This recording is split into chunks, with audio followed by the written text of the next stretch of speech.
Alright, gonna start. Load that. See what happens. Whenever I interacted with Kaine, I was reminded about something from my past.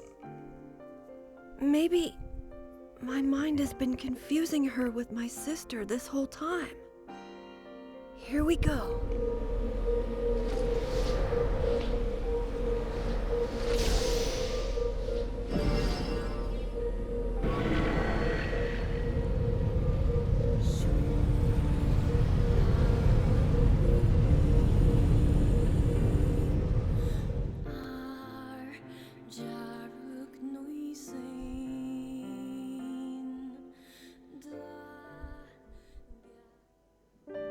Sound of rain filled the village. The steep cliffs that surrounded the area magnified sound, causing even the slightest drizzle to rattle like a thunderstorm. Thin wisps of smoke streamed from huts as the villagers huddled in their homes and waited out the rain. A single child, however, had braved the downpour and was now wandering slowly towards the wooden, hawk-shaped weather vane at the centre of town. The wanderer reached the vane, which had existed for as long as any could remember, and stared. The child's face was simultaneously delicate and fierce, like a teacup that had survived a shipwreck. Those traits combined with pale white skin to give the face of an almost sexless quality. If the beak turns east, I go home. If it stays west, then The child blinked. Rain slowly dripped down the young one's short hair and began its long descent to the ground. Come on! Come on! The child felt a slight breeze and watched as the vane slowly creaked to life. Spinning this way and that for a moment, it finally settled with the beak pointing firmly towards the east. East? Really? Before the vane could move again, a jagged rock came spinning and tumbling through the air, finally striking home against the child's head. The force of the blow dropped the child to the ground as a hail of stones began to fall all around. Oh no, they found me. A heartbreaking smile crept across the child's face as stones continued their assault. Through the rain, the sound of multiple footsteps grew louder before a voice rang out. Yo-ho, Kaine. The voice belonged to Demo, worst of all the bullies in the area. As Kaine struggled to stand, a final stone came skittering through the mud and bounced against her foot. Blood oozed from the cut above her eye and blurred her vision, but she could make out the shapes of Demo and his usual gang of idiots. The boy seemed taken aback for the moment by Kaine's seeming indifference to the blood dripping from her face, but quickly regained his bravado. What's up, freak? You like the rain? You like getting all wet? Or did you finally decide to run away from home? Though she knew it was futile, Kaine turned to leave. Before she could get more than a few steps, the other children scrambled to surround her, cruelty burning in their eyes. Kaine knew those were not the only eyes on her. The tormentor's parents watched from the safety of their homes. She was attuned to this sensation. It was one she had experienced many times before. While some villagers simply turned a blind eye to the actions of their children, many encouraged it openly. In a society ruled by superstition and fear, Kaine was something to be hated, and if possible, destroyed.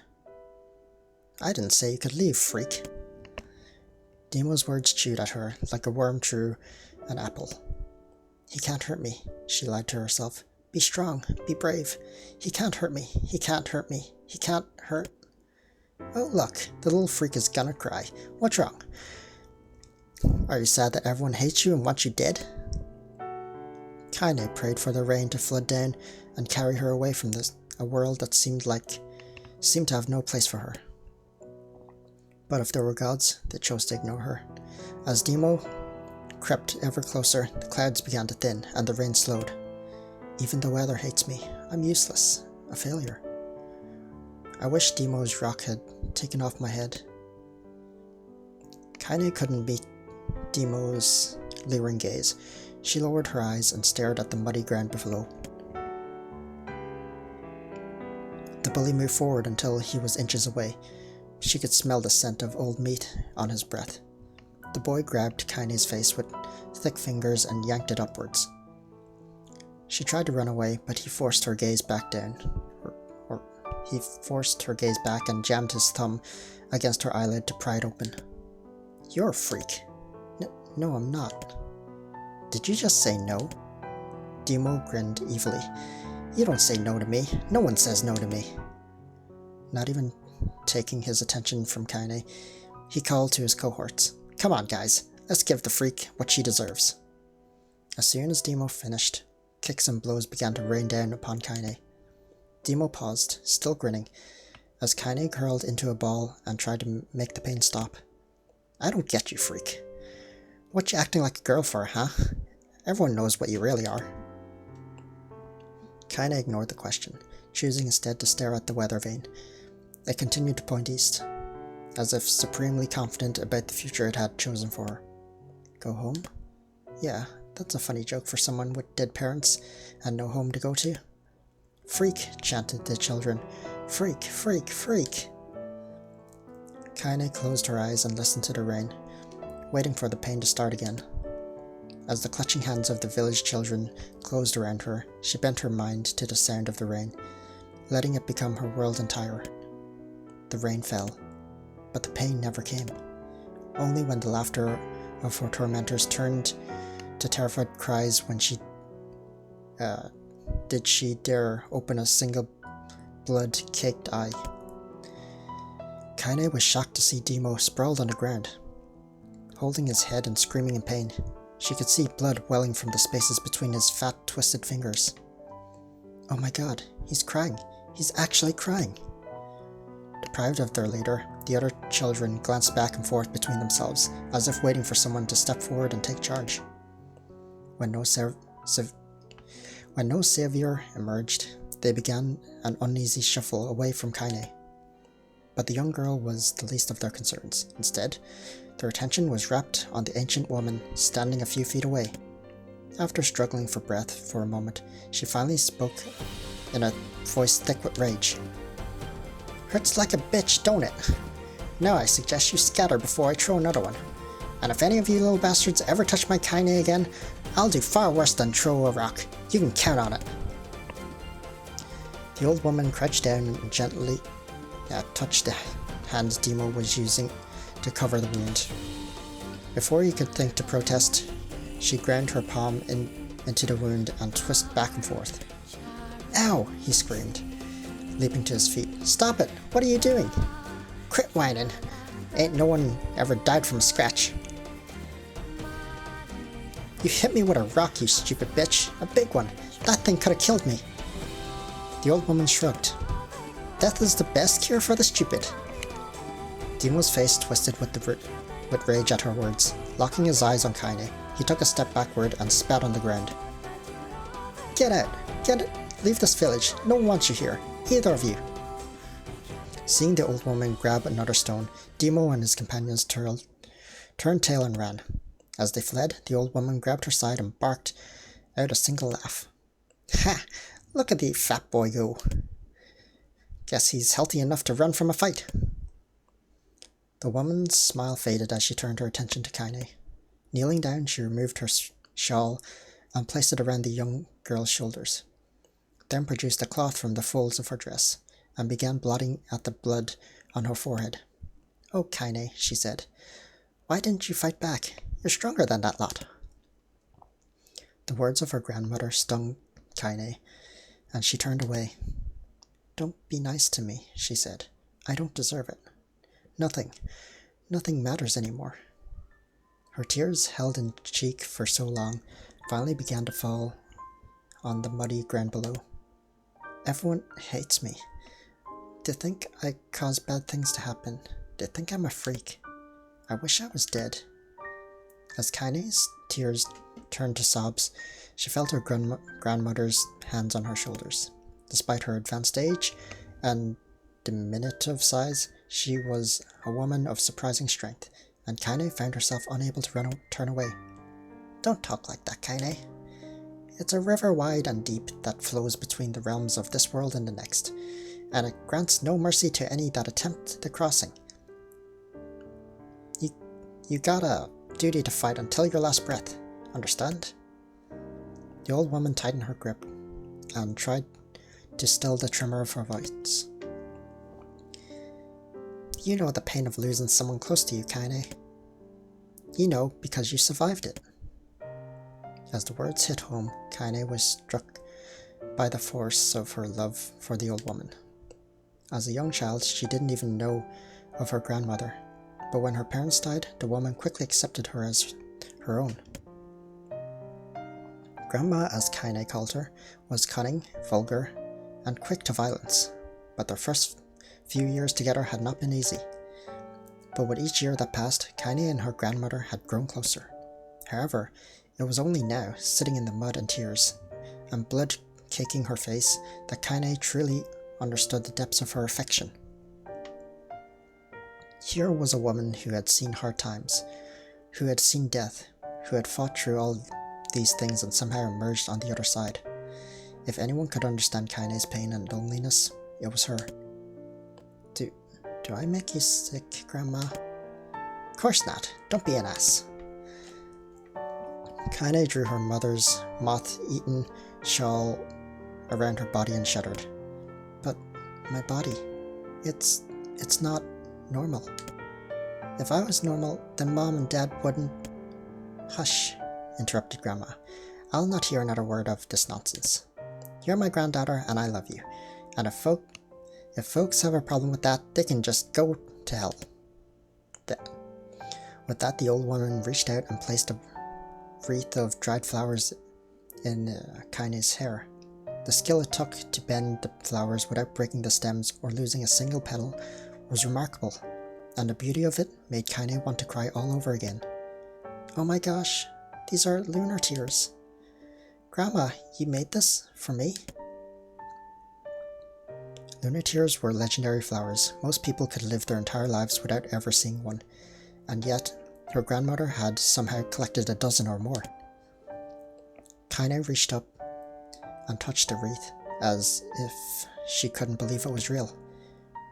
Where did you find these? Oh, you know, just stumbled on them one day while I was out doing the shopping. The old woman turned away as she was explaining, leading Kaine to suspect that the search had been much more difficult than she was letting on. The pains she took to construct the ornament, let alone track down the flowers used in its construction, made Kaine's heart hurt. She reached up and gently adjusted the wreath, admiring the way it felt between her fingers. Didn't quite turn out right, said her grandmother, as she squinted at it.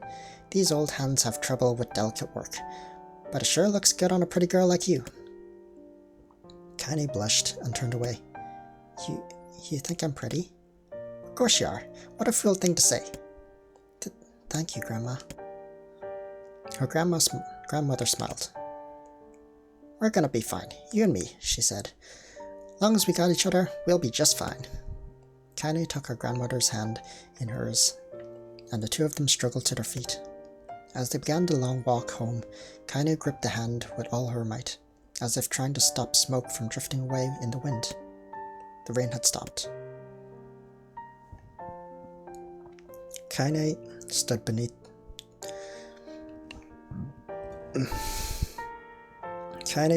the weather vane, watching it spin in lazy circles, no longer caring about the direction it faced when it stopped. I don't need to escape. I have a home now. Grandma loves me, and that's enough, even if it's us against the world. Kaine let her gaze drift up past the vane and into the cloudy sky. The last faint hints of a rainbow were slowly fading. As she turned and headed for home, the light scattered into a million particles and vanished, seemingly taken away on the breeze. Kaine's dreams, daily life. Oh no. So there's going to be a lot of reading. In the distance, Kaine heard the steady sound of an axe striking wood. The noise had a purposeful quality to it, as if she was hearing a master swordsman go about his work. Or woodsman. Blech. The firewood being produced, however, was as far from a work of art as could be. Pieces of every shape and size were being flung about a barn yard with wild abandon. Anyone trying to stack such wood would probably die of frustration before the job was through. Stupid piece of axe shit. Shit axe. Kaine's grandmother flailed away with the axe, filling the air with both splinters of wood and words that would make the most hardened sailor blush. "Grandma!" called Kaine. "What?" yelled the old woman, taking her eyes off the wood for a moment. "Oh, it's you, Kaine. Don't get too close or I might take your goddamn foot off by mistake." She brought the axe down on a piece of wood, sending chips flying in every direction. One spun past Kaine close enough to her to hear the whistle, at which point she decided to step back.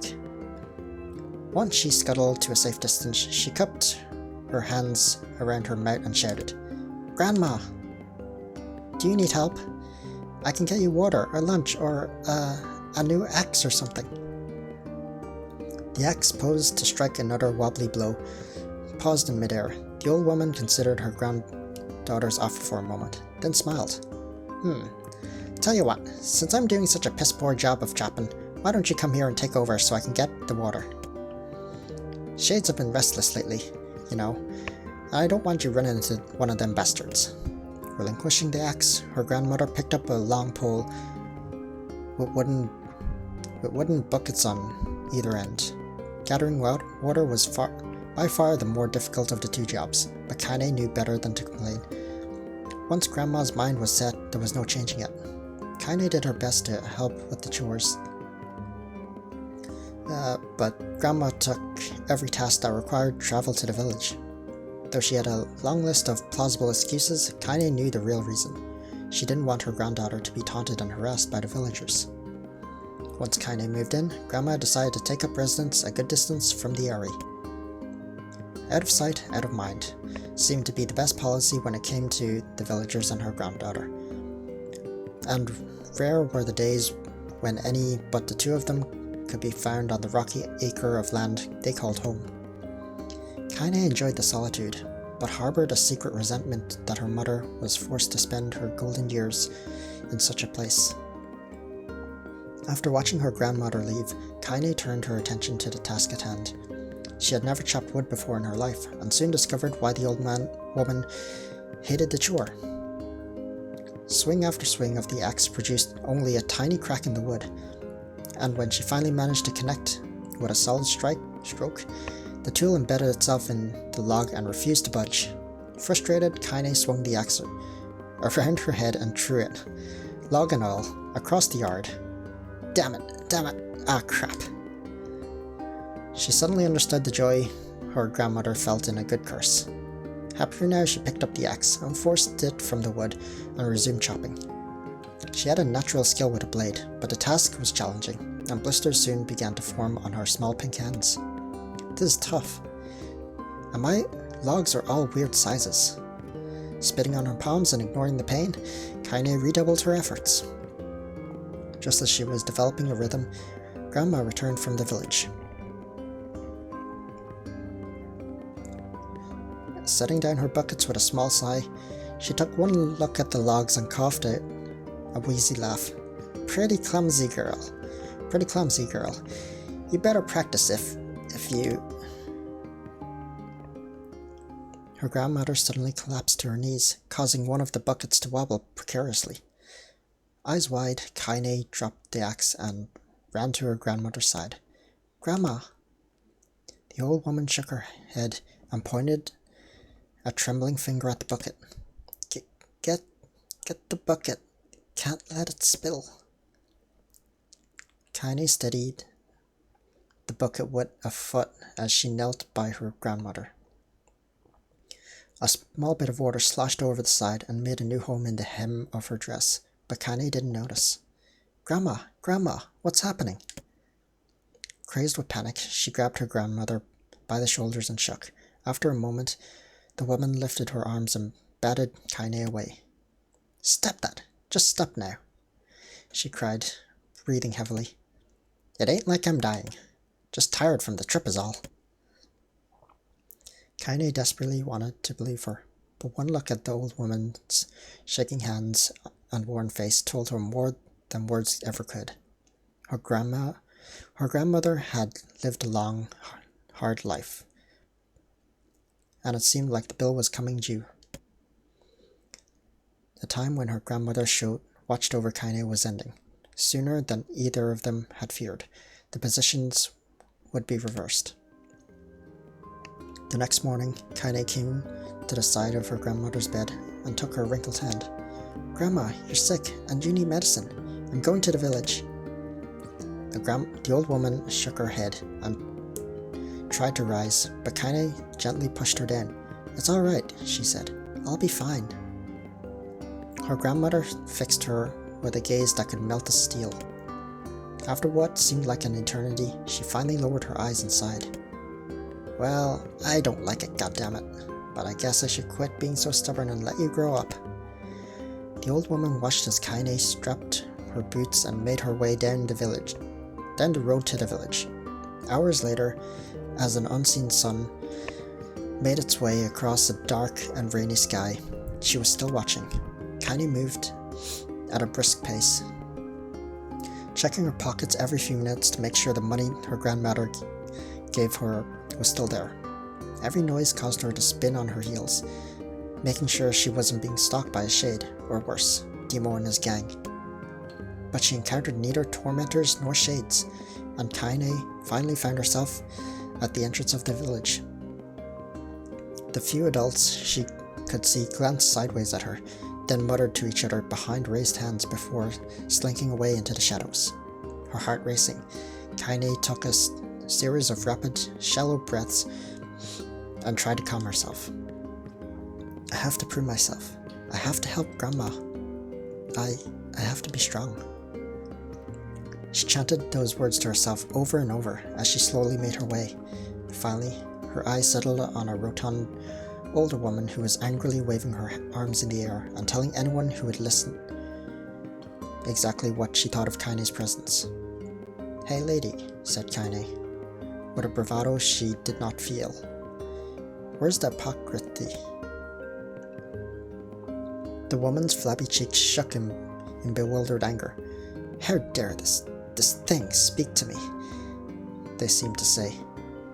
But Kaine saw that her eyes held a different emotion. Fear.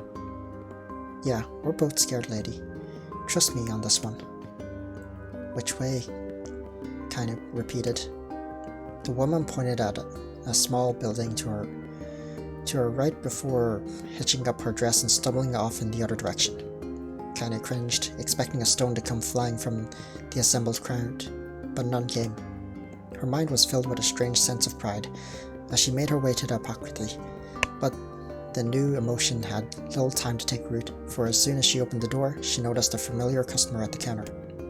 It was Demo.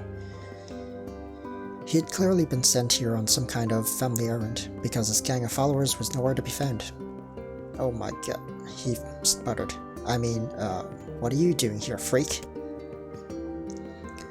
The insult was delivered without force, and Kaine happily ignored it. Stretching on tiptoes to see over the counter, she asked the shopkeeper for the medication. "Ha!" barked Demo. "That old bitch finally keel over." "Go to hell, Demo." The boy's eyes grew so wide they seemed ready to fall out of his head, but before he could let fly a comeback, or worse, a punch, the hypocrisy told him to knock it off before he kicked him out of the store. Demo slunk out of the shop, cursing Kaine under his breath. Once he was gone, she allowed herself to breathe once more, taking a brief tour of the shop while the owner prepared her medication. Countless tiny bottles filled the cramped store, each with a label written in some indecipherable language. An ocean of aromas assaulted her nose, creating a scent that was exotic, but not altogether unpleasant. Seeing such a variety of supplies gave Kaine a sense of peace. Surely in a world so vast, there would be a place that she could call home. On the far wall behind the counter raised a portrait of a stunning young girl. The picture had once contained bright, vibrant colours, but time had worked its magic, and they were beginning to fade. The beauty of the work, however, remained undiminished. You like that picture? Kaine turned to find the apothecary with a small vial of medicine in his hands. His eyes were gentle but sad, and they seemed to stare through her and into nothing as he spoke. That's my daughter. I sketched her when she was just a little girl. She's been dead for a long time now. Kaine didn't know how to respond. She just stared at the portrait and tried to come up with the right words. Pictures are wonderful things, continued the shopkeeper. They let the ones closest to you live on forever. He shook his head slightly, then looked down at Kaine and smiled, handing her the medicine. He reached into his sizable green apron and produced a handful of old wax crayons. You should have these. There's no one left that I wish to draw. Kaine took an instinctive step back, causing the shopkeeper's face to darken. Yes, I've heard the rumors about you, he said. It's a small village and words travel quickly. Between you and me, I'm not sure which of them to believe. But I also don't think they matter much. I knew your grandmother, Callie, and I think the way she was driven out of this town is just deplorable. Grandma's name is Callie? Thought Kaine suddenly. She was still mulling this new fact over in her mind as she reached out and gently took the crayons from the apothecary's hands. Your grandmother is an old friend of mine, he said as Kaine scooted away yet again, and I owe her much. I'm willing to wager that she would like it if you drew a picture for her. Yes, I think she would like that very much. Kaine muttered again, a quiet agreement. But inside her heart was bursting. Never before had a villager treated her with anything but complete contempt. It was tiny, almost imperceptible step. But it was a step nonetheless, and with enough tiny steps, she might one day discover the rest of the world. When Kaine returned home, she found her grandmother asleep in her bed. Her feet were blackened and raw, even bleeding in a bit in places, leading Kaine to think that she had been pacing around the house until exhaustion finally caught up with her. She placed the medicine by her grandmother's pillow and turned to leave, but found the old woman's hand clasped around her arm. Back already, are you? Asked her grandmother with a yawn. Come here, let me take a look at you.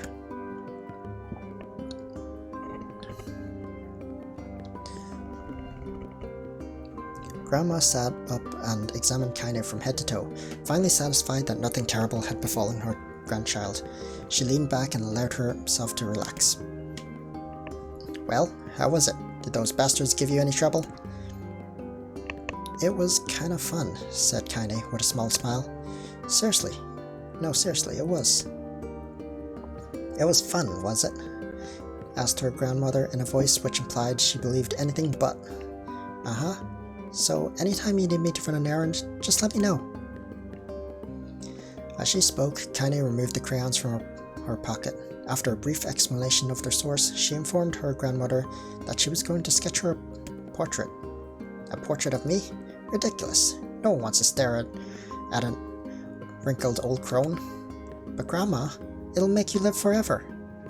Horse manure, said her grandmother, throwing back the sheet from her bed. Living forever would just piss me off. Now put those crayons away and help with dinner. But Kaine would not relent, and in the end, Grandma found herself leaning against the wall of their house as if posing for a master artist. Kaine took up the crayons and her eyes eyed her subject carefully. Just as her grandmother was about to nod off, Kaine finished the work. After staring at it for a bit, she released it from her grip and let it slowly drift to the floor. It's terrible. It doesn't look like you at all. I'm sorry, Grandma. I thought these crayons would, make drawing easy or something. The old woman's eyes narrowed at her granddaughter's disappointment. Let me be the judge of that, she said, ignoring the pain in her back and reaching for the paper. The sketch could have been a person's face. It also could have been a boulder, a lump of clay, or an incredibly misshapen loaf of bread, all rendered in a chaotic array of colors. The old woman stared at the picture for a long time, then slowly wheezed out a laugh. Oh, Kaine, she said between laughter. You truly are my blood. You're as clumsy as me, and I love it. But, hush, I won't hear any more bull about how ugly you think it is. It came from the heart, and I'll treasure it always. True to her word, the old woman gave the picture a place of honor above the kitchen table.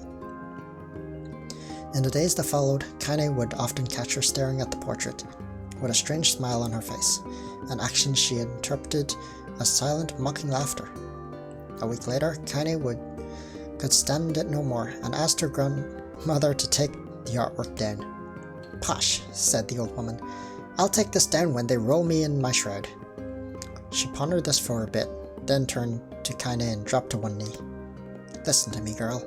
Seeing this picture makes me happy in a way I've never felt before. And it makes me want to go on, so that someday you can feel the same happiness. It was a moment that burned itself in Kaine's memory. A perfect blend of pride and joy, pride and love and joy that came together to form a lifelong remembrance. She swore to never forget this moment, to never forget the old woman who had made her place in the world possible. Time moves on. People and memories come in and out of a life like ghosts passing through a hall. But this moment will be different. Kaine swore, because I will remember it forever. Forever. There's more? I can't read all of this. My throat's gonna die at some point. Kaine listened to the sound of crackling firewood and stared at the black object on her plate. She had been pushing it around the wooden disc for a good 10 minutes, ignoring the bemused stare of her grandmother. Finally, she summoned her courage and gave the object a brief sniff. A sharp, bitter scent flew up her nostrils and made its home there, causing her face to twist with disgust. Grandma, I can't believe you want me to eat a bug. The old woman threw some more wood under the cooking pot and snorted. It's no bug, you fool girl. It's a berry. Why in the hell would I be feeding you bugs? Yeah, well, it sure looks like a bug, said Kaine. And I think it's burnt or something, because it smells terrible. With that, Kaine held her nose and threw the berry in her mouth, chewing as little as possible. Oh yeah, that's terrible, all right. Why, you little brat, laughed the old woman. Look at the sass at you. You've been spending too much time with me, and that's a fact. 5 years has passed since the moment when Kaine's grandmother saved her from the bullies. As is often the way with two stubborn people, their relationship had grown in fits and starts, but moved forward all the same. Meals that used to be somber affairs were now filled with laughter and hurled abuse in equal measures. Kaine could not remember a time when she had been happier. As the years went by, Kaine started to shoulder more and more of the daily responsibilities. Her grandmother's legs grew weaker by the day, and she could no longer do many of the chores she used to take for granted. And so this morning found Kaine lacing up her work boots with a breakfast of burnt berry rolling through her belly. Where are you going today? Asked Grandma suddenly. Kaine looked up, surprised. The old woman rarely asked for specifics anymore. Well, I was gonna check on the kelma trees and see if they were ripe. I thought we could make some jam or something. Oh, And I was going to pick up some flagstones, so I need to take the wheelbarrow. Flagstones? What the hell for? Kaine stared at her grandmother, then held out an arm and swept it around her home. Constructed mostly of cloth, rope and rubble, the place sagged like a boxer in the final round. Grandma, a dying cat could chew through the house. I'm going to build a stone wall so we have some protection. The old woman laughed, exposing her toothless grin to the world. Goddamn girl, if a bunch of thieves want to ransack this old place, let 'em come. We got nothing worth stealing anyway. I'm not worried about thieves. I'm worried about shades. People saw one west of the village yesterday. The old woman tilted her head and stared at her granddaughter. Well, shoot. I don't know why you have to do it today. We can worry about it some other. Grandma, no. If I don't go to the Calmetries, we won't eat tonight.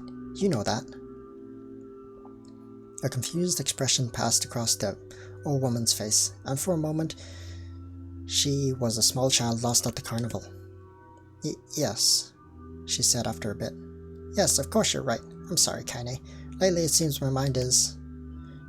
She didn't finish the thought, instead walking over to her nightstand and gently taking the wreath of lunar tears from the drawer. The flower petals had aged to a brilliant whiteness, and Kaine thought it was more beautiful now than the day she first received it. You're gonna be a true woman soon, Grandma said as she placed the flowers in the girl's hair. So that means less chatter about shades and building defensive walls, and more talk about how beautiful you've become. Annoyed, Kaine reached up to remove the garland, but the look on her grandmother's face stopped her hand. You're a beautiful thing, said the old woman, and there ain't another like you in all the world. I'm very proud of you. Okay, Grandma, that's enough goddamn compliments for one day. Such a mad on you. Where did that come from?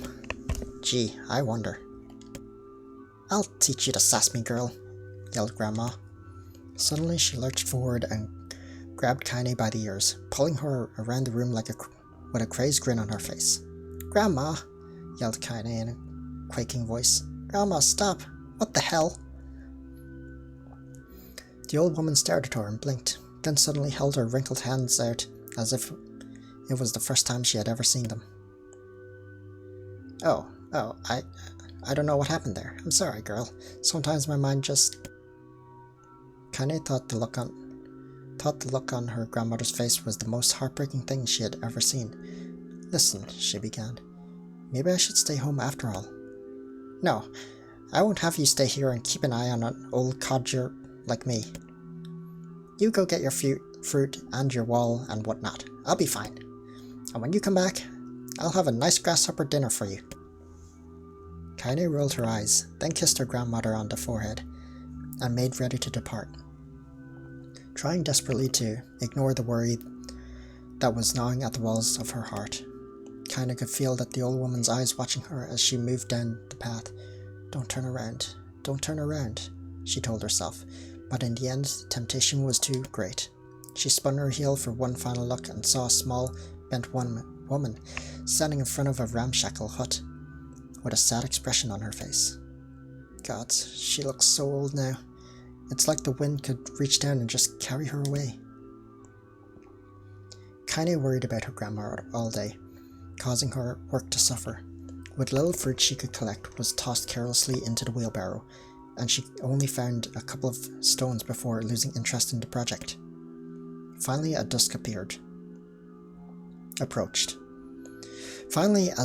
approached, she decided to call it a day. Cursing herself for the lack of focus, Kaine pushed the nearly empty wheelbarrow back down the path. As she crested the final hill, she suddenly froze in place. The wheelbarrow fell from her fingers and collapsed on its side, sending a few pieces of wrinkled brown fruit rolling back down the hill. Her gaze was transfixed by a thick black cloud that hovered just ahead. Tracing its path with a finger, Kaine suddenly felt her stomach knot on itself. No. Oh gods, no. Her grandmother's house was ablaze. the flames licking up as if trying to touch the sky itself. Grandma? Grandma! Kaine ran then, faster than she had ever moved in her life. Once she tripped on a stone and went sprawling into the rocky ground, but then leapt to her feet and continued running.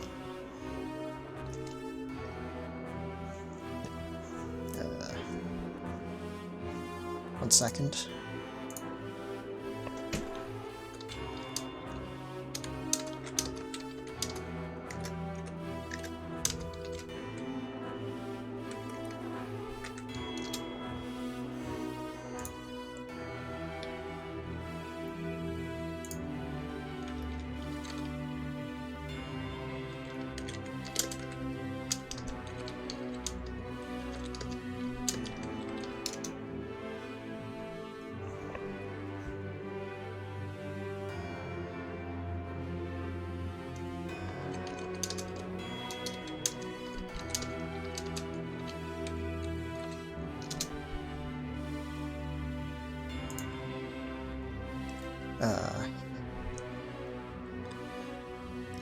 But she leapt to her feet and continued running, unmindful of the blood that spilled from her wounded hands and knees.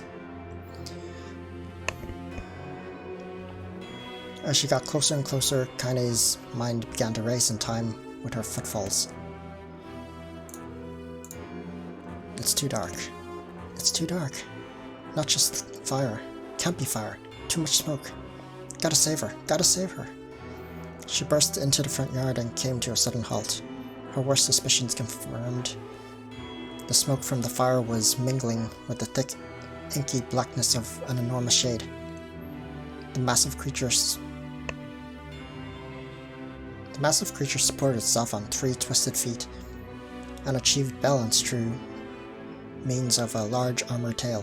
Scales, horns, and claws sprouted from its body in a random, chaotic pattern, giving the appearance of a lizard designed by some insane god. Seeing Kaine, it let out a roar and flicked its tail, sending small whirlwinds spinning around the yard. For a moment, the creature retreated into a shimmering, inky blackness, as if her mind was unable to comprehend such a thing that could actually exist. But then the smell hit her, a blend of rotted meat and excrement, and the horror became real once more.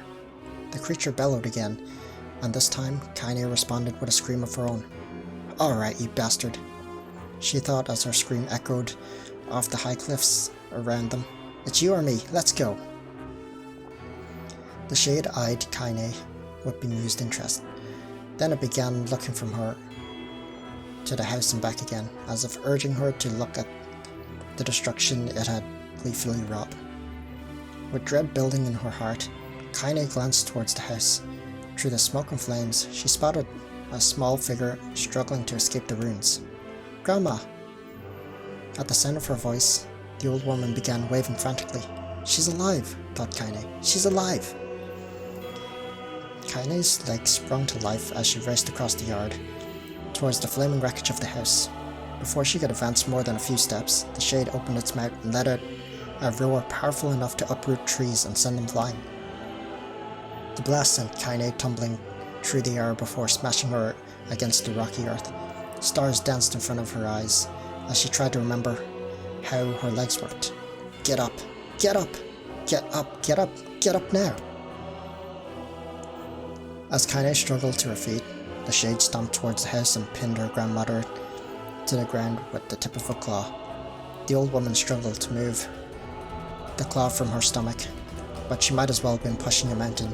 She coughed briefly, sending a small spray of blood into the air, then collapsed to the ground, her energy spent.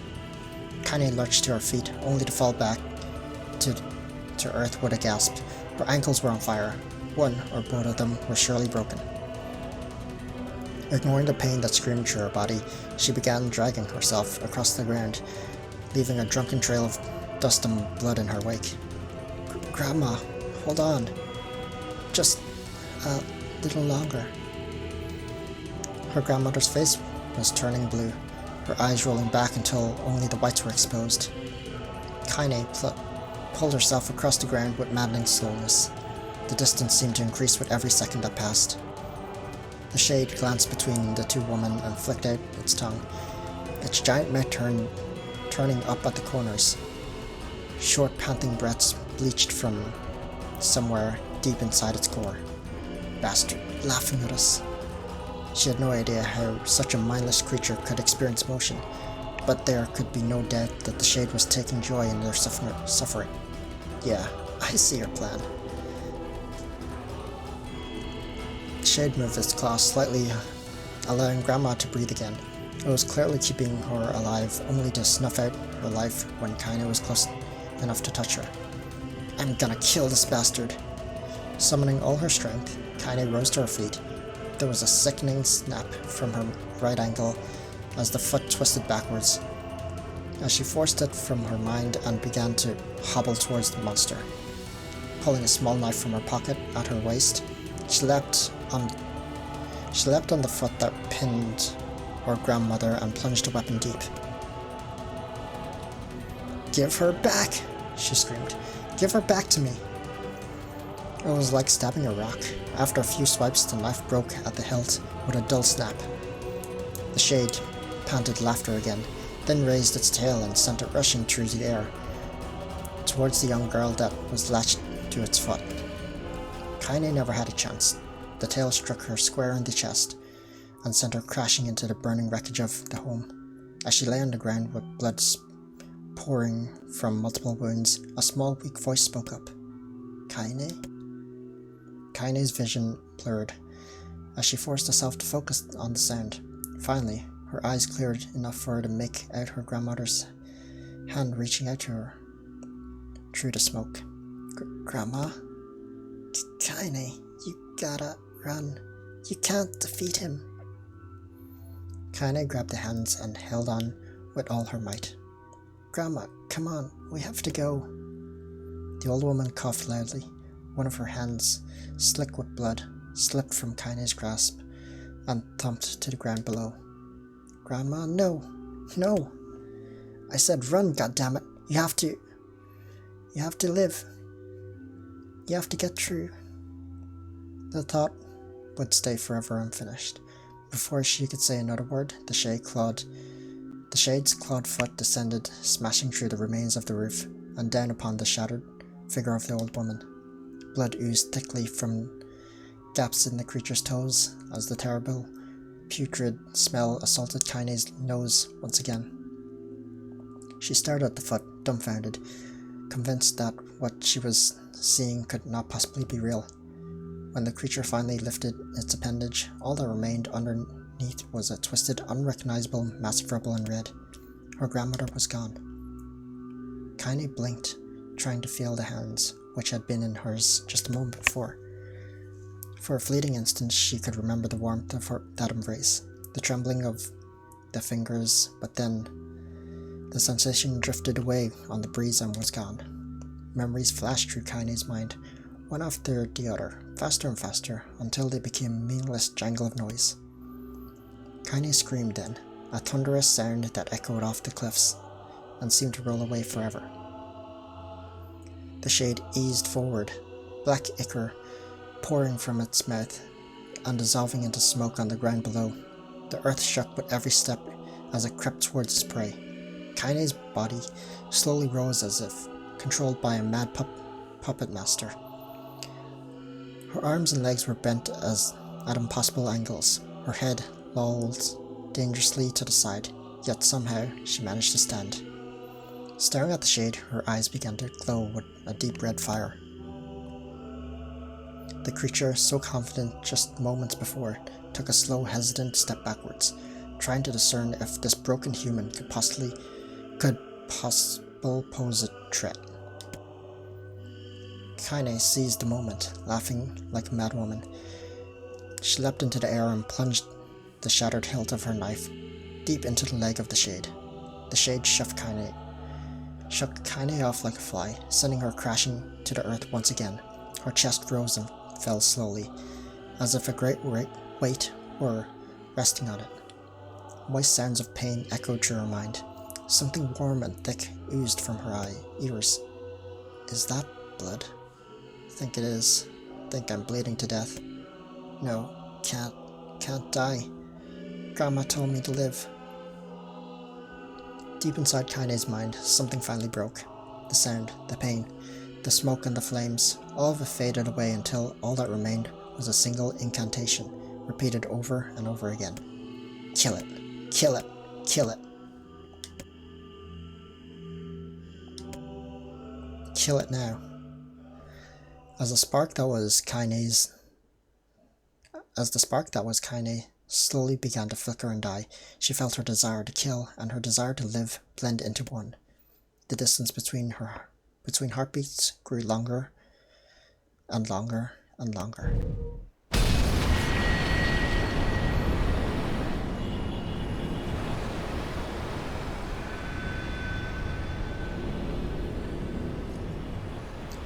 That was a long section.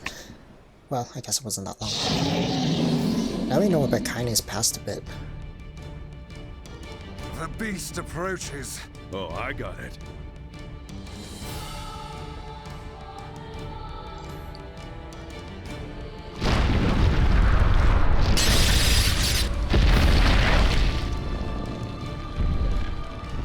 I mean, this thing should be pretty easy to kill, right? It was last time.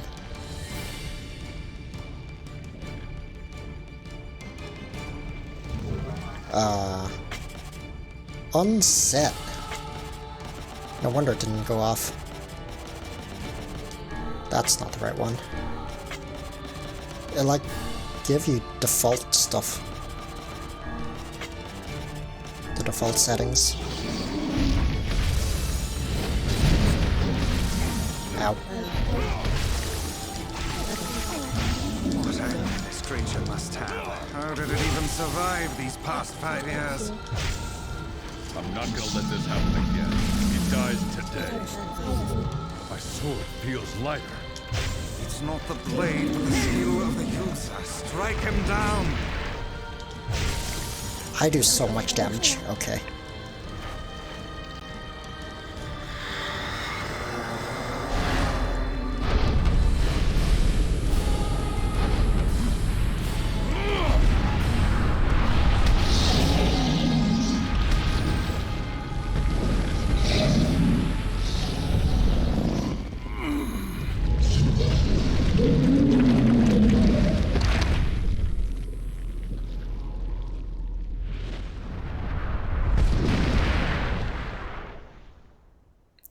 Wonder if we're gonna get more of those dream sequences with Kaine.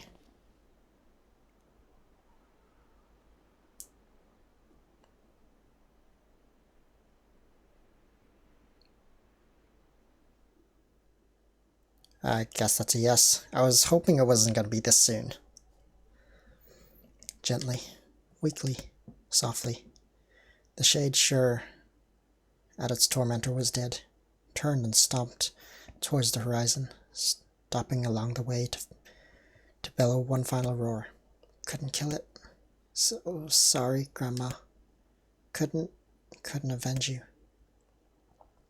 Shamed beyond imagining, Kaine tried to turn her head to the side, but only succeeded in coughing up a huge, giant gout of blood.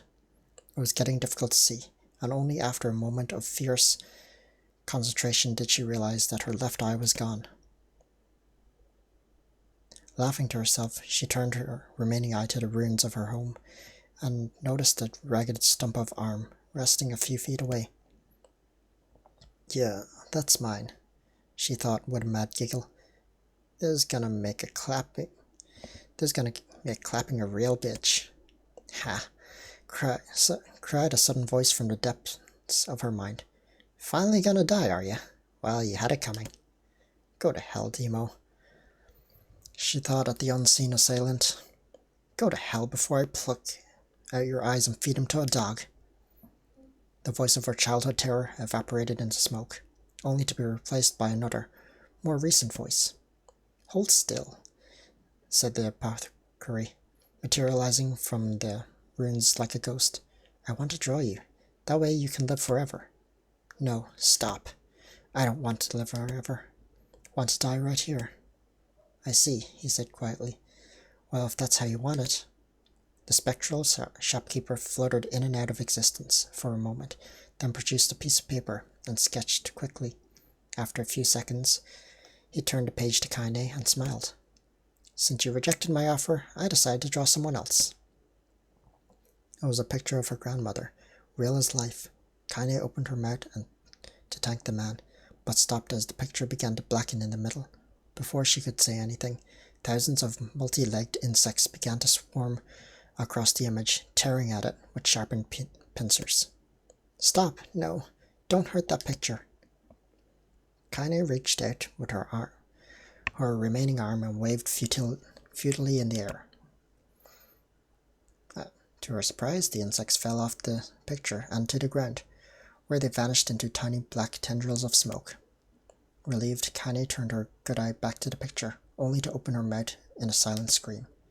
The sketch now showed her grandmother as she truly was, a smashed, unrecognizable lump of nothing. The I really don't know that word. Smiled, then broke into a jolly dance. See that? He cried as he danced his jig. It's perfect now. She looks just like you. Ha cha cha cha. I look like that? Oh God. Oh God. I'm gonna die. I'm gonna die. Drowning in despair, Kaine laid her head back in the mud and smoke of her ruined house and waited for the end to come. But just before she let everything go, an unfamiliar voice began whispering in her ear. Ain't you got a wish, sunshine? The voice was vulgar and fierce at the same time, as if insanity had somehow found a way to take form.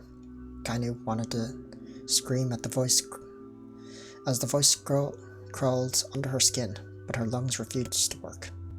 You know, a wish, like a prayer or something. Why don't you get on your knees and start praying to heaven? Please, invisible man in the sky, save me, save me. Ha ha ha ha. Kaine finally resorted to shouting at the voice with her mind. I don't make wishes. They don't come true for me. I'm a curse, a freak. I should be left to die. The other voice boomed in her ears. Oh God, you are the best. Kaine glanced down and saw a black, shiny substance oozing from her legs.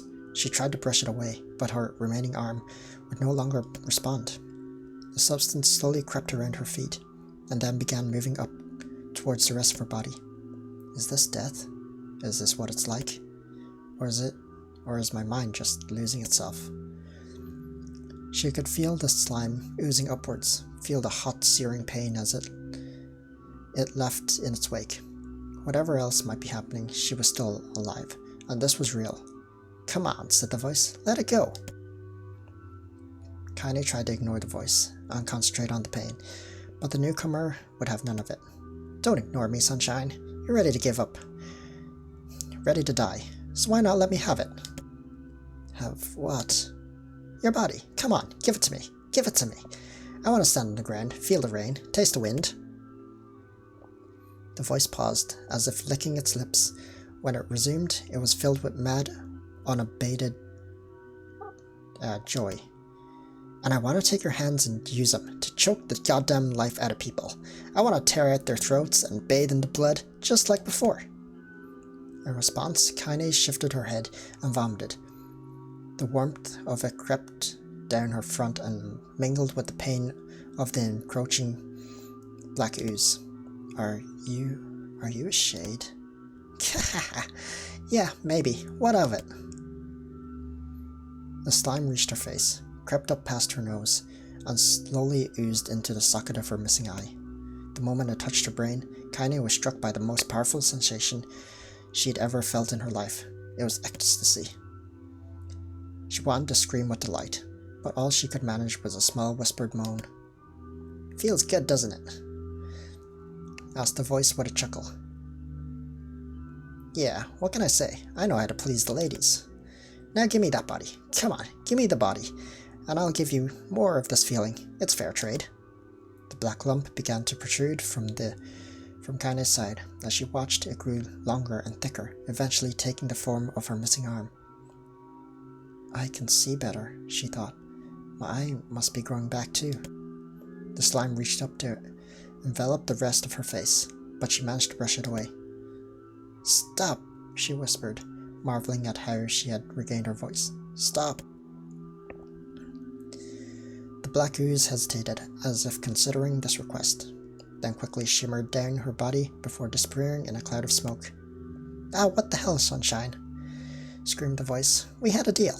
I thought you wanted to die. Grandma said I can't die yet.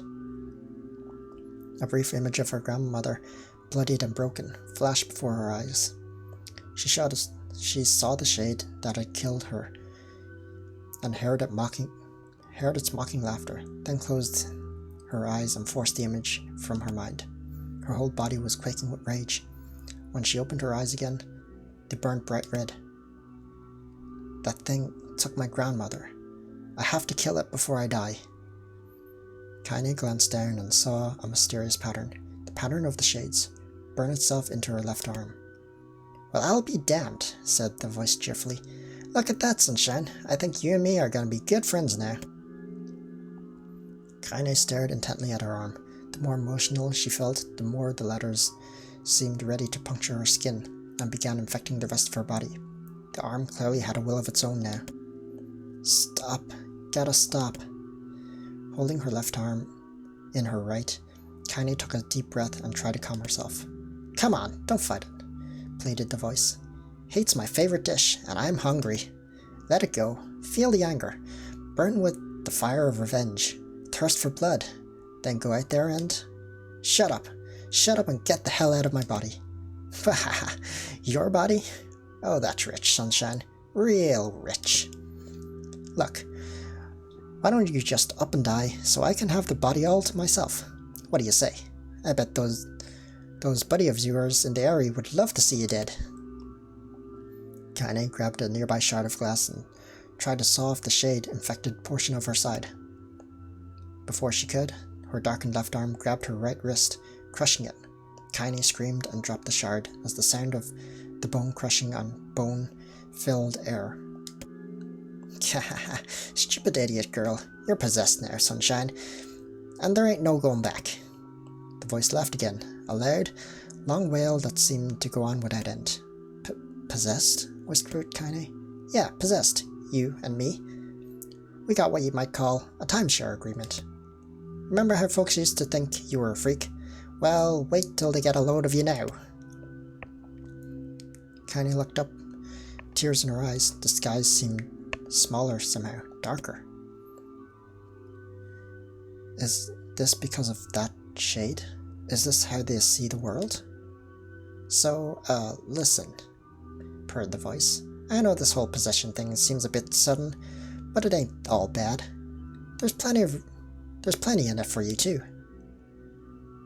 I'm a very powerful creature, Sunshine, and now that power belongs to you.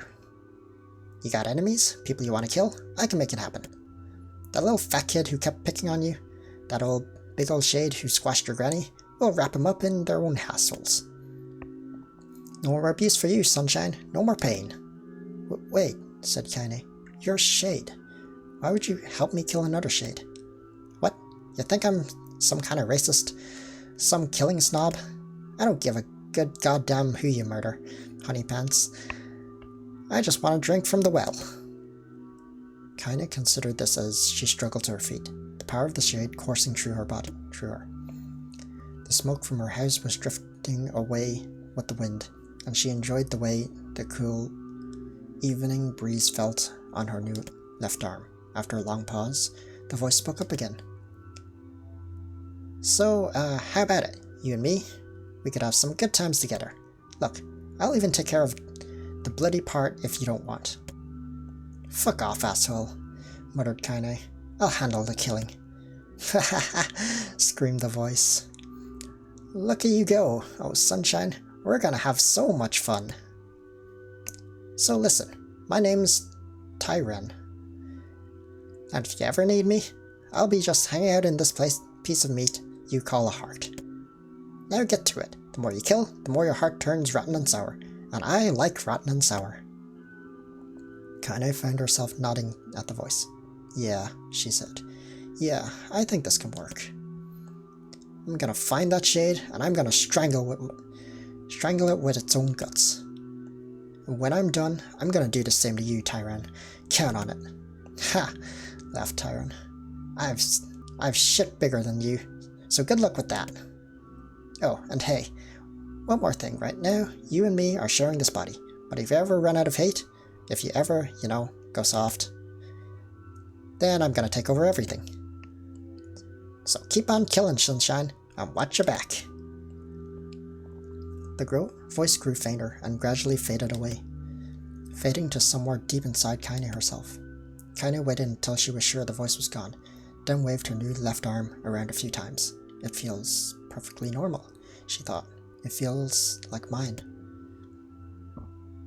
Desperately, she began poking and prodding at the new limb, determined to find something wrong with it. She didn't want it to feel normal. That would mean the creature inside her had already won.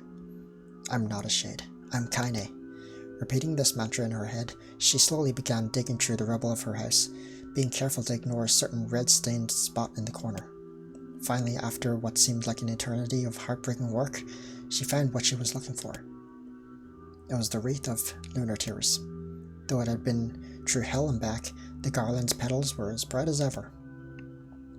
Kaine started to place it in her hair, then slowly lowered the wreath and stared at it. I'm sorry, Grandma. I'm so sorry. But I don't deserve to wear this anymore. I'm possessed, corrupted, a freak. And this time, I don't think there's any going back. Holding flowers to her heart, Kaine fell to the ground and sobbed.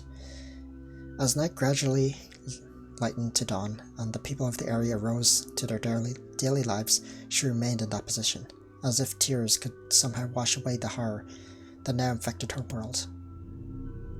Alive. Stay alive.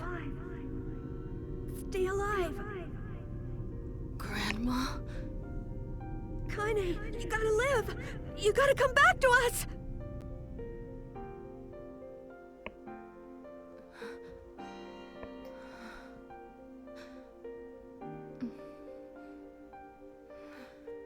Who are...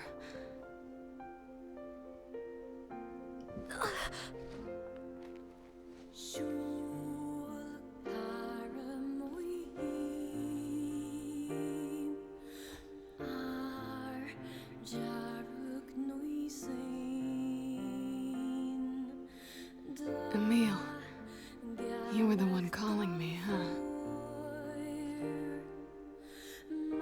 You still recognize me? Yeah, sure. I knew you right away. Thank you, Kaine.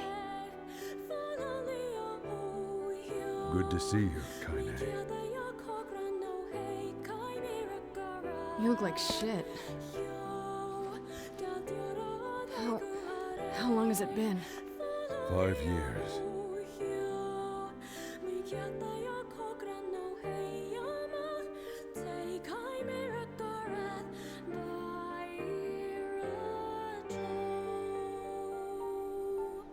Oh. That's a long time. Any luck with Yona? We are still no closer to finding her. We need a way to locate the Shadow Lord. This is for you. Lunar tears. Did you make this? It's just a little welcome back gift. It's not much, I know. It's nothing like the one Grandma used to make, but... oh, hell. Thanks. Excuse me. Popola, we did it. We freed Kaine. That's great. Listen, can I talk to you for a minute? This doesn't make sense. Please, try to understand. People are tired and scared, and I'm sorry. I'm sorry you have to bear the brunt of that. It's crap. It's okay. We can sleep outside. No one's sleeping outside. You and Kaine saved this village, and now they want to run you out? People are afraid of us. And really, I understand. I mean, look at me. As long as you're still with us, I can deal with it. Right, Kaine? I'm used to sleeping outside. I'm sorry. We'll see you later. We're sorry.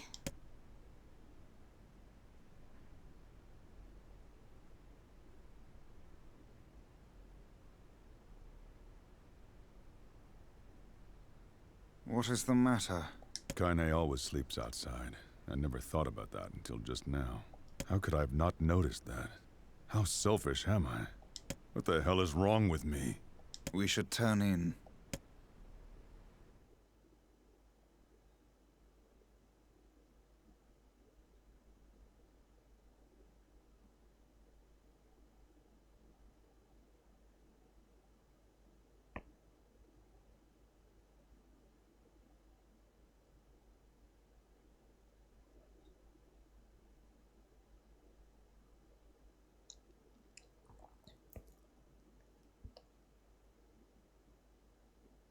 I forget if all of this happened last time.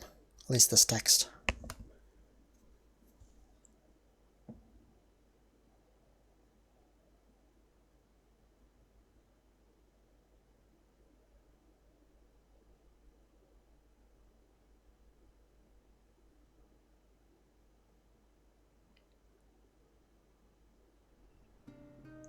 Finally.